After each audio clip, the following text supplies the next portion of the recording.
লাসার মুখ সাধা সাধার লাল পান মিলাতে পারনি ওহেলা।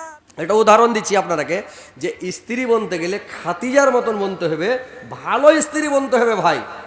স্ত্রী বনতে গেলে ভালো বনতে হবে, স্বামী ভক্ত, স্বামীকে ভালোবাসতে হবে, স্বামীর আদর করতে হবে, যত্ন করতে হবে, সেবা করতে হবে। স্বামীকে যদি বেমারি হয়ে যায়, মনে করছে তোমাকে ব্যারাম হয়ে গেছে, যেরকম ছেলে পিলেকে বেটাকে বেমারি হয়ে যায়, তো মনে হয় আল্লাহ আর বেটাকে ব্যারাম না দিয়ে আল্লাহ তুমি হাঁকে ব্যারামটা দিতে, তো মনে হয় ভালো হতো, আর বেটাকে না হাঁকে ফেলি ভালো হতো নাকি, এটা মনে হয়, মানুষ মনে করে। তো ওইরকম যদি স্ত্রীকে ব্যারাম হয়, তো মনে মনে যদি মন ভরা স্ত্রী হয়, আল্লাহ আমার স্ত্রীকে ব্যারামটা না হয় আল্লাহ আমাকে হলে লাগছে ভালো হতো। পুরুষকে যদি ব্যারাম হয়, পুরুষটার ব্যারাম দেখে স্ত্রীটা অনুভব করবে আল্লাহ আমার স্বামীকে ব্যারাম হয়েছে, আল্লাহ তাড়াতাড়ি ভালো করো, আল্লাহ ওই ব্যারামটা ওকে না হয়ে আমাকে হলে ভালো হতো। ময়া মহব্বত কেমন। আর লাইলা মাজনুকে দেখেছেন, লাইলাকে মারছে তো মাজনুর গতরে বাড়ি ফুটছে, মাজনুকে মারছে তো লাইলার গতরে বাড়ি ফুটছে। ভাই ওর চোখে কিছু সুঝে না, লাইলার চোখে মাজনু, আর মাজনুর চোখে লাইলা, পৃথিবীতে আর কিছু সুঝে না। বুঝতে পারলেন ময়া মহব্বত এমন জিনিস। স্ত্রী পুরুষে যদি ময়া মহব্বত থাকে রে ভাই, দুনিয়াতে জান্নাত, দুনিয়াতে বেহেশত খানা, দুনিয়াতে সুখে শান্তিতে থাকবেন যদি স্ত্রী ভালো মতন হয়। আর স্ত্রী যদি মনের মতন না হয় ভাই, পৃথিবীতে জাহান্নাম, পৃথিবীতে ভাই শান্তি পাওয়া যাবে না, পৃথিবীতে শান্তি পাওয়া যাবে না।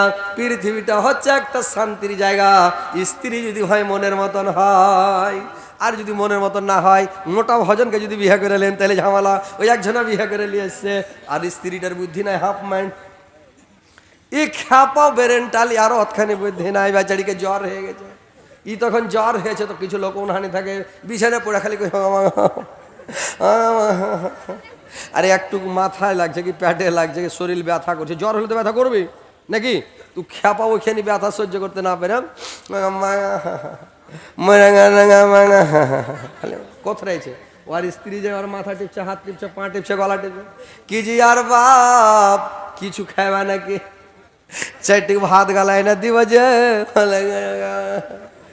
বললে রুটি পাকে চাল কালার হাতে দিব না, বললে কি দিব, চারটি কাঠ খোলার ভুজা, নুন তেল দিয়া পেঁয়াজ রসুন দিয়া একটা ডিম ভেঙে দিব, ওগুলা কি খাওয়া না গে মা, এ মা গে। তোর স্ত্রী কইছে গেলা কথা, কইহ না রে বাজি, এ বাজি রে।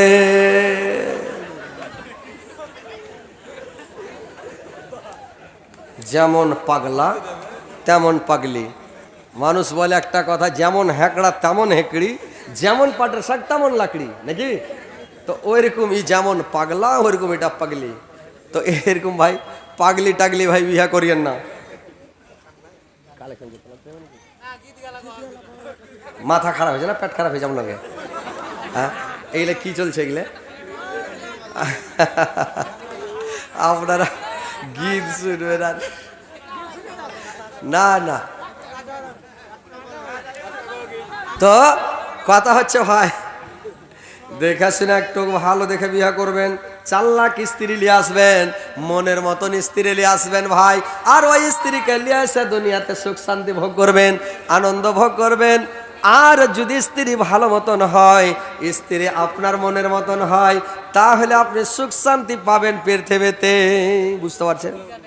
কিন্তু ভাই স্ত্রীটা দেখে শুনে করবেন ভাই, খুব ভালো দেখে, তার ভিতরে দিন থাকে, পরহেজগারি থাকে, ইমানদার হয়, তাহলে আপনার স্ত্রী ভালো হবে। আর যদি স্ত্রী ভালো না হয়, আপনার দুনিয়াটা ভাই বেকার, পৃথিবীটাই আপনার শেষ, আপনি দুনিয়াতে জান্নাত যেতে পারবেন না। মানে দুনিয়াতে আপনাকে অশান্তি ভোগ করতে হবে, টেনশন ভোগ করতে হবে, আপনি শান্তি পাবেন না ভাই। আর মনের মতন স্ত্রী হলে আপনাকে কাপড় খসতে জিন্দগিতে হবে না, ভাত খুলে জিন্দগিতে খেতে হবে না, আপনাকে শরীরের মল টল উঠাতে হবে না, ওই সাবুন মাখে রগড়ে দিবে একদম জুত করে, মানে সেবা তাবেদারি খিদমত যা করতে হয় করে দিবে। কিন্তু মনের মতন স্ত্রী না হলে আপনাকে ওই বাংলাদেশে ভাই স্ত্রীটা আমাকে কাপড় সাফ করে দেয় না, সাবুন দেয় না, কাপড় সাফ করে দেয় না বাংলাদেশের মহিলারা। তা আমি জিজ্ঞাসা করলাম, ওখানে জালসায় গেছি তো, যে জিজ্ঞাসা করছি যে হাজি তোমরা স্বামীর সেবা করো না, শার্ট গাঞ্জি গালাতে সাফ করে দাও না, সাবান লাগিয়ে দাও না, ব্যাপারটা কি কেনে দাও না? বলে হুজুর আপনি হুজুর মানুষ, আপনি বুঝেন না কেন? দেখছেন আর কি কথা কই, বলে কার একটা বেটা মানে বিয়ে দিয়েছে, আগে সকালে উঠে যেত আর বিহা দেওয়ার পর থেকে আর সকালে উঠে না, বেলা 8টা-9টা করে বিছান থেকে উঠছে। ওর বাপ কইছে, হ্যাঁ রে বেটা, তুই বিহার আগে উঠে যাতি, কাজ কামগালা দেখতি ভোরে ভোরে সকাল সকাল, এখন তুই বিছান থেকে উঠেছিস না, এত 8টা-9টা বেলা ভোর শুয়ে থাকছিস, কি ব্যাপার? হ্যাঁ, তখন ও কইছে, বিহা করনি তো বুঝনি, বিহা করে তাক তো বুঝতে। ওর বাপ কইছে, কোন বোকা বেটা রে, বিহা না কোনো তো তুই কোনটা দেখা হলি রে, তনর বেটা লক্ষ্য থেকে গেছে। তো ওইরকম বাংলাদেশের মহিলা গেলা কইছে, আপনি হুজুর মানুষ, আপনি বুঝেন না কেন? আমি কেনে কইছে, হার বাপ ওকে 5 লাখ টাকা দিয়ে কিনে এলেছে ওর শার্ট সাফ করার লেগে, ও হার কাপড় সাফ করবে। কথাটা তো ভালোই, দাওয়াটা ভালোই হয়েছে। টাকা যখন লিয়েছে তো তোমার কাপড় সাফ করে দেবে, ঠিকই দিবে। টাকা কিনে লিছে। আমাদের ইন্ডিয়াতে, ভারতে দাহিজ লাই না, টাকা লাই না কেউ, যেটা বলবো ওটা কাপড় সাফ কর বলে তাড়াতাড়ি, পড়ে শুন বলে, হ্যাঁ কি কহ, তাড়াতাড়ি এখানে খাড়া, বাতাস কর, বাতাস করছে, শুনছে যেটা বলছি ওটাই শুনছে নাকি? তার মানে আমরা টাকা নিনি, বেশি রকম করলে চল খালি এখানে টিপ মারে উড়ে যা, তার মানে টাকা তো 2-4 লাখ ঘুরিয়ে লাগবে না নাকি? আর ওখানে 5 লাখ 7 লাখ 10 লাখ টাকা করে নিচ্ছে আর বিয়ে করছে, তো স্ত্রী কাপড় সাফ করতে পারবে। তো দাওয়াটা ভালো হয়েছে। তো ভাই, স্ত্রী ভালো মতন লেন, মনের মতন লেন, পরহেজগার লেন, ইমানদার লেন। আর মা বোনেরা, তোমরা স্বামীর সেবাটা ভালো করে করে। মেয়ে ছেলে আছে যে ভাই না, সব চলে গেছে আছে। তো মা বোনেরা, তোমরা খাদিজার মতন, বিবি রোহেমার মতন তোমরা স্বামীর সেবা তাবেদারি খিদমত করবে, স্বামীকে ভালোবাসবে, তাহলে তোমরা জান্নাতে যাবে, কোনো অসুবিধা নাই। আর ভাই, আপনারাও স্ত্রীকে একটু ভালোবাসবেন, স্ত্রীকে একটু ভালোবাসা দিবেন, বুঝতে পারছেন? স্ত্রীকে একটু ভালোবাসবেন, বুঝতে পারছেন? এরে ভাই, এই যে যেটি এখন মোবাইল আছে, শুনেন, যেটি মোবাইল এখন চালু করা আছে, এটি মানে সবটি যদি খালি সকালে ক্লিক করে তো সারা পৃথিবী, মানে 200 কয়টা দেশ আছে, 19টা না কয়টা পৃথিবীর মধ্যে, মানে ডাঙ্গা, তো যেখানে ডাঙ্গা আছে ডাঙ্গা ভরে যাবে, মানে সবার মোবাইলে পৌঁছে যাবে, বুঝতে পারছেন?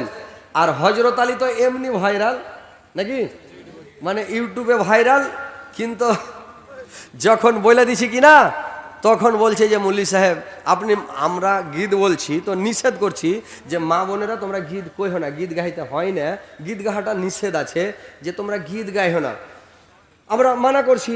আর গীত গালা যদি, যারা গীত গাইবে ওরা ছোট মেয়ে ছেলে, মানে হালকা বয়সের মেয়ে ছেলেরা গীত গাইতে পাবে, যারা সাবালক হয়নি ওরা গীত গাইবে, তো অর্থটা যাতে ভালো হয়, খারাপ না হয়।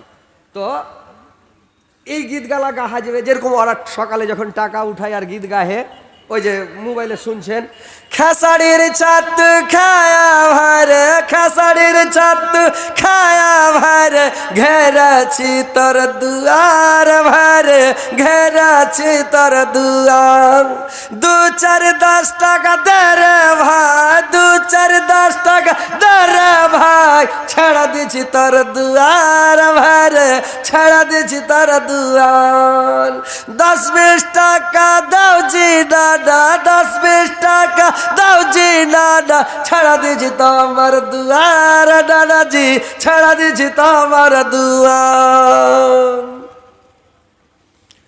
যখন 10 টাকা দিয়েছে তখন ফের কি বলছে, 10 টাকা মে কিয়া করেগা, নম্বর এখান দে রে ভাই, নাম করেগা, তখন হিন্দিতে বলছে। ওই আমাদের বাঙালি যখন যখন কাজে লেগে যাবে, তখন সুজাপুরিরা কি করবে, হিন্দিতে গাল দেওয়া শুরু করে দিলে, বুঝতে পারলেন? এতে গালটা খুব হার্ড হয়েছে কিনা, কাইটা বসেইছে, তখন বাংলা তার গাল দেবে না, হিন্দিতে গাল দিতে শুরু করে দিলে।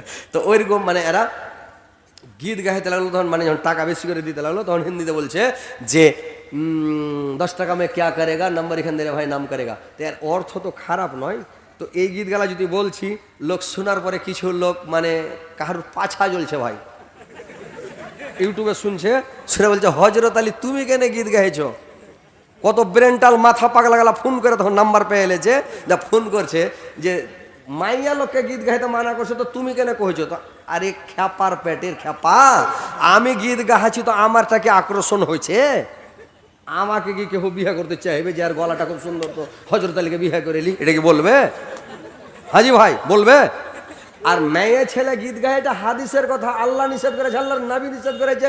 মেয়ে ছেলে তোমার গলার আওয়াজ ঘর থেকে এগিনাতে না আসে, এগিনা থেকে গলি না যায়, গলি থেকে সরানে না যায়, তোমার আওয়াজ পর পুরুষ শুনতে না পায়। যদি শুনে তোমার আওয়াজ শুনলে একটা গলার স্বর, মেয়ে ছেলের গলার আওয়াজটাই মিষ্টি, এত মিষ্টি স্বর শুনলে আকর্ষণ হবে। লোক মনে মনে বলবে যে একবার খালি একে বিয়ে করতে হবে তুই নাকি, তাহলে জেনা হয়ে গেল, একটা গোনা হলো। তো বেটা ছেলে গাইলে কি গোনা হলো? আর আমি যে বললাম আমি এটা খারাপ অর্থ গেলা খারাপ। খেসারির ছাতু খাইয়া ভাই মানে দুঃখে বহিন মানে খেসারির ছাতু ঠেলাতে পড়ে খাই। সহজে কেউ খেসারির ছাতু খাই, কসলা কসলা ছাতু। তো ও বলছে খেসারির ছাতু খাইয়া ভাইরে ঘেরেছি তোর দুয়ার, ভাইরে ঘেরেছি তোর দুয়ার, 2-4-10 টাকা দে রে ভাই, ছেড়ে দেবো তোর দুয়ার। ভাইয়ের জানে দয়া হবে, 10-20 টাকা না দিয়া 50 টাকা দিবে, লে রে বউ তুই লিয়ে যা খাগা নাকি।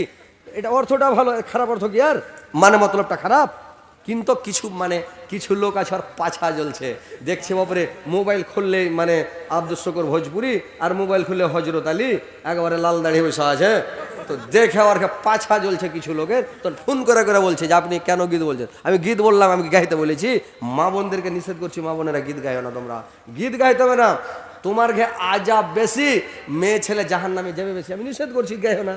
তো আমি বলে দিলাম একটু যে এভাবে তোমরা গীত গাইছো ঝাঁক মেলে মেলে, এরকম করে গাইও না, এরকম করে গাইতে হয় না নাকি। বিয়ের গাড়ি যখন চলে যাবে বেপর্দার মতন হ্যাঁ ঝুঁকে ঝুঁকে গাইবে, একেবারে হাতকে ঝুঁকাবে, কোকড়া হয়ে যাবে, গলা ভেঙে দেবে, প্যা প্যা করবার গীত গাইবে।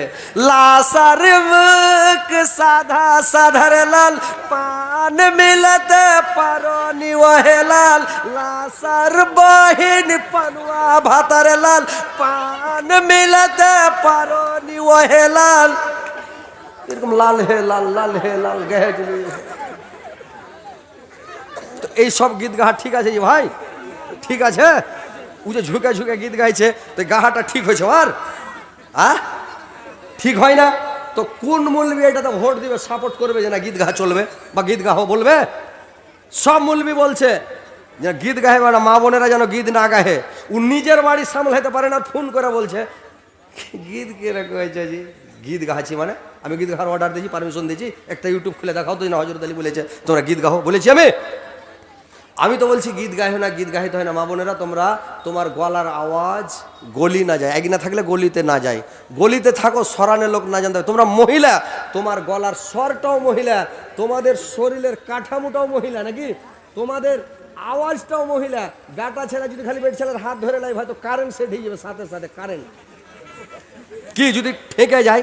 আরে বাস ট্রেনে যদি ট্রাক বাসে ঠেকে যায় সে তো মনে হয় যে কারেন্ট লেগে গেল নাকি, হয় না? সুবহান আল্লাহ। আমাদের পুরুষের শরীরের কাঠামোটা এত মজবুত, বাপরে তাগড়া। মহিলার কাঠামোটা আল্লাহ নরম করেছে, ওরগে শরীর নরম, জবান নরম, আওয়াজ নরম, ওরগে হাঁটার চলা ফেরাটাও নরম। আমরা হাঁটবো তো ডাং ডাং মদের মতন, একেবারে ঢেল পাই লাগলে ভেঙে উড়িয়ে যাবে, চলে যাবে। আর কি ভাই, যত বেটা ছেলে আছে সবার এরকম হবে কিনা কি? আর মেয়ে ছেলে যদি একটু ঢেল লেগে যায়, ওরে বাপরে মারে করে 5 এড়া মেয়ে লোকটা বসে গেল, লাড় করতে থিয়েছে, কোন গায়ে ভানি থিয়েছে টে, হ্যাঁ কোন মাগি থিয়েছে করে ঢেল ঢোল গেলা, এরকম করে জান মারি হয়ে গেল। আর বেটা ছেলের পায়ে যদি লেগে যায়, পায়ে লাগলি তুই। আল্লাহ তৈরি করেছে আমাদেরকে তাগড়া করে নাকি, আল্লাহ ওরাকে নরম করে তৈরি করেছে। তো যখন মানুষের ব্যাটা হয়, তো ব্যাটা হইতে গেলে ওর ডবল দুধের টেম্পার, দুধটা যে মার খাই আমরা, তো টেম্পারটা ডবল। আর মেয়ে ছেলে যখন বেটি হবে, ওর দুধের টেম্পারটা হলো সিঙ্গাল। বেটা যখন হবে তো দুধের মোঠা দেওয়া দুধ বাহির হবে গো গো করে, আর যখন বেটি হবে ওর দুধের মানে দুধ বের হবে মোঠা দিয়ে ফির ফির করে। তার মানে এটা আল্লাহর কারিশমা ভাই, এটা মজার কথা না, এটা হাদিসের কথা। আমেরিকাতে ছেলে হয়েছিল, তো ছেলে যে হয়েছে শুনালেন, কথাটা বুঝিয়ে বলে দিই আপনারাকে। আমেরিকাতে ছেলে হয়েছিল হসপিটালে, তো হসপিটালে যে ছেলে হয়েছে, তো একজনের বেটা হয়েছে, একজনের বেটি হয়েছে, তো মেলাই ছেলে আমেরিকাতে। তো ছেলেটা হওয়ার সাথে সাথে একটা চিরকুট লিখে ওর হাতে বেঁধে দেয়, দিয়া কার নাম, ওর নাম, ওর বাপের নাম, মার নাম লিখে দেয়া, ছেলেটার নাম লিখে দেয়া, কোনের বাড়ি লিখে দেয়া, চিরকুট খান দেওয়া প্যাক করে ছেলেকে পেঠিয়ে দিলে একদম এসি রুমে, মানে পেঠিয়ে দিলে ওখানে ছেলে আছে। এবার ছেলে কি করতে না করতে গড়বড় হয়ে ওর পাঞ্জরা পাঞ্জরি বেড ছিল, যার বেটা ওকে দিয়ে দিয়েছে বেটি, যার বেটি ওকে দিয়ে বেটা, মানে ওই লিস্টখানটা মানে কাগজ খানটা উল্টাপাল্টা হয়ে গেছে। তো ওকে যখন দিতে গেছে তো শুনেছে হার বেটা হয়েছে, তো দিতেই ঝকে বেটি, বলছে হার বেটা হয়েছে তাকে বেটি কেন দিতে এলে, হার তো বেটা হয়েছে। আর যার বেটি হয়েছে ওকে বেটা দিয়েছে ও আর কিছু কহে না, মানে মিথ্যামুখী করে বসে আছে, দেখ কাম হয়েছে। যদি পেয়েলি কোনো রকম হয়ে গেল, আমি একটা মোটরসাইকেল পাবো আর একটা মোটরসাইকেল লাগবে, বুঝুক ঠেলা দেবো, ইলক করে বসে আছে। ই বলছে না আমি নেবো না, আমার বেটা হয়েছে আমাকে বেটা দাও। গোটা তাহলকা মেচে গেল আমেরিকাতে বড় হসপিটালে। যখন তাহলকা মেচে গেল কি করবে, ওখানকার ডাক্তারেরা বৈসব মাসোয়ারা করতে লাগলো কী করা যায়। তো একটা ডাক্তার বললো যে এখানে একটা বড় মহাদ্দেশ আছে, বিশাল আলেম আছে, একটা বিরাট আলেম, ওই আলেমের কাছে যাওয়া যাক। ওই আলেমের কাছে তখন গেল, গাড়ি বাহির করলে 4 চাক্কা, শো করে ওখানে যা, আসসালামু আলাইকুম। ওয়ালাইকুম সালাম, ভালো আছেন? হ্যাঁ ভালো আছি। মাওলানা সাহেব আপনার কাছে আসলাম একটা কথা জিজ্ঞাসা করার জন্য, ফতোয়া পুছ করার জন্য। কি বলে, এরকম ব্যাপার, এরকম হয়ে গেছে আমাদের হসপিটালে, ছেলে বদল হয়ে গেছে, তো কি করা যাবে? তো বললো ছেলে যখন বদল হয়ে গেছে, তো আমার তো অত জানা নাই রে বাবু, আর আমি অত বলতে পারবো না। তো আল্লাহর নবী বলেছেন, হাদিসে আছে যে যদি ছেলে হয় ওর দুধের টেম্পার ডবল, মেয়ে হয় তো ওর দুধের টেম্পার সিঙ্গেল। ছেলে হলে দুধ বের হবে খুব জোরে স্পিরিটের সাথে গো গো করে, মেয়ে হয়তো দুধ বের হবে হালকা ফির ফির করে, স্পরো মেশিনের মতন ফির ফির করে। ওটা টেম্পারটাকে মেশিনে মেপে দেখো, এর ডবল হবে আর সিঙ্গেল হবে, গোটা হসপিটালে মাপো। এরা বললে কথাটা তো ঠিকই। এবার চলে আসলো ঘুরে, এবার মহিলাগুলোর দুধ দহন করে দেখা হলো, তো যার বেটি ওর বাহির হচ্ছে তো ফির ফির, ও কইছে ব্যাপার খারাপ হয়ে গেল। আর যার বেটা হয়েছে ওর গো গো করে। এবার তখন মেশিনে যদি টেম্পারটাকে ওজন করে দেখছে, আমেরিকাতে কি নাই ভাই, পৃথিবীর মধ্যে 1 নম্বর, পৃথিবীর মধ্যে বিশাল বিশ্বের ডন হলো আমেরিকা, আর বিশ্বের যত সামান মেশিন যত আবিষ্কার আমেরিকা থেকে। তো এইবার ওটাকে যাচাই করছে, তোকে সময় লাগবে, সেকেন্ডের বলে যাচ করে নেবে, যাচ করে যদি মেশিনে দেখছে তার টেম্পার ডবল, এর একরা। আর যার বেটি ওকে দিয়ে দিলাম, তোমার বেটে তুমি নিয়ে নাও, যার বেটা ওকে দিলে যেটা তোমার বেটা তুমি নিয়ে নাও। তো ভাইরে আমার, এটা আল্লাহর কারিশমা। আল্লাহ মহিলাকে কমজোর করে তৈরি করেছে, নরম করে তৈরি করেছে। যদি ভাই বেটা ছেলের মতন তাগড়া করে তৈরি করত, তাহলে ভাইরা আমার আপনারা শান্তি পেতেন না। যেমন হাত টাত গলা ধরতেন, তো বেটা ছেলের হাত কড়া কড়া, শান্তি পাওয়া যাবে না। কিন্তু আল্লাহ পাক ওদেরকে নরম করে তৈরি করেছেন। যখন গতরে হাত পড়ে মনে হচ্ছে নরম তুলার ওপরে পড়লো, ভাই মন শান্তি হয়ে গেল। তো ভাই আমার, আল্লাহ পাক তৈরি করেছে ওদেরকে নরম করে, ওদেরকে বাড়ির বাইরে যেতে মানা, কারোর সঙ্গে গল্প করতে মানা, গলিতে যেতে মানা, বেহায়া বেপরদা হয়ে ঘুরতে মানা। তার মানে আল্লাহ ওদেরকে আকর্ষণ দিয়েছেন, ওদেরকে মানুষ দেখলে আকর্ষণ হয়ে যাবে। ওর চুল দেখলে মানুষ পাগলা হয়ে যাবে, মুখ দেখলে পাগলা হয়ে যাবে, গতর হাত দেখলে মানুষের মনটা খুদবো দিয়ে উঠবে রে ভাই। যদি আর কোনো ভাগ্য পড়ে কোনো জায়গা দিকে তগুর দিকে নজর পড়ে যায়, ওর ভেতরে আগুন ধরে যাবে, ভীতির খালি ঝিলমিল করবে। আল্লাহ আল্লাহ, এখান দেখলাম ওখান দেখলাম, আর একটু দেখতে পেতো আরো ভালো হতো, আর একটু দেখতাম আরো ভালো হতো, মানুষের মনটা আরো খারাপ হবে ভাই। কিন্তু ওই জন্য বলা হয়েছে, মায়েরা বোনেরা, তোমরা ইজ্জত আবরুর হেফাজত করো, পরের পুরুষকে দেখাবে না। যদি দেখাও, কিয়ামতের দিন যেই জায়গাটা তুমি পরের পুরুষকে দেখাবে, ওই জায়গাটার ভরে তোমাকে জাহান্নামে, তোমাকে আল্লাহ পাক ওই জাহান্নামের ওই তীরে আকুরসি লাগিয়ে তোমাকে টেনে দিবে। এখানে কোখা দেখাবে, বাইট পোড়া আছে একবারে ধলো ধলো হয়ে, ওই বাইটে গেঁথে দিবে, আর টেঙ্গে তীরে বেঁধে দিবে, কোখার ভরে ঝুলছে, প্যা প্যা করে চিৎকার করবে, চিল্লাবে, টাঙা থাকবে। যে চুল দেখাবে চুলের ভরে টেঙে দেবে, যাকে মুখ দেখাবে মুখে আকর্ষণ মানে সিটপিন লাগিয়া, আর মানে বংশী লাগিয়া টেঙে টেঙে তাকে একবারে লাগাবে। জিভা দেখা বেশি চিৎকার করে, গলার আওয়াজ করে জিভাকে টেনা নিয়ে যায়, আর কাঁটা পুঁতবে ভাই। তো ওই জন্য বলা হয়েছে, মা বোনেরা, তোমরা জোরে জোরে ঝগড়া করিও না, তোমরা গীত গাইও না, তোমাদের আওয়াজ যেন বাইরে না যায়। তোমরা মহিলা, তোমরা পর্দার মধ্যে থাকো, আর তোমরা পর্দার ভিতরেই থাকো, আর তোমাদের আওয়াজ বাইরে না যায়। তোমার সৌন্দর্য, তোমার চেহারা তোমার স্বামীকে দেখাও, তোমার স্বামী দেখবে, পরের পুরুষকে তুমি দেখাও না। আল্লাহ পরের পুরুষের জন্য তোমাকে তৈরি করে নে, তোমাকে শুধুমাত্র তৈরি করেছে তোমার মানে এর জন্য, তোমার স্বামীর জন্য তোমাকে। তো ভাই কথা হচ্ছে রাত্রি অনেক হয়ে গেল, হয়তো আজান হয়ে যাবে, তো আপনারা একটু, এটা হচ্ছে কি মাদ্রাসার উন্নতি করবে না কিসের? মাদ্রাসার উন্নতি করবে। যারা ভাই একটু দিবেন তাড়াতাড়ি মোবাইল ফাটাফাট বন্ধ করেন। আর আপনারা উঠবেন না, আপনারা বসে থাকেন, মোবাইলওয়ালা মোবাইল বন্ধ করুক, আপনারা হইচই করবেন না। আর আপনারা আসেন ভাই, এসে আপনারা একটু দানগুলো